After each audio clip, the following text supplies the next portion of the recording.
Net praat oor koöperasies, ja, daar is die voedselkoöperasie, die wat op gesondheid sluit aan. En hier is 'n hele paar van julle wat al van die mandjies gekry het en julle kan getuig, sommer namens my. Jy kry 'n smil lekker mandjie groente en vrugte, jy moet net aansluit. En dan wil ek net nog eens sê, een van die funksies wat ek graag vervul is om mense by mekaar te bring en die koneksies te maak.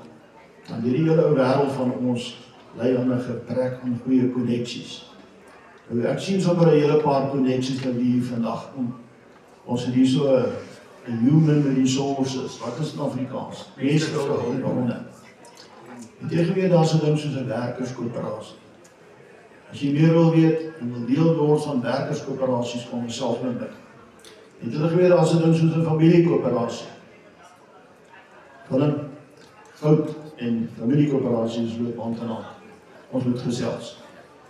En oom, daar met jou mooi wouwerk. Jy hoort by die manneskuur, hoor. Ek wil hê jy met my kom kuier, dat ons die manneskuur in die gang kry en jong mense kan leer om so mooi houtwerk te doen. Want dit moet gebeur. En wie wat daar met die testament nog goed betrokke is, ek het 'n plek vir jou. Jy vir my kom kuier. Dankie.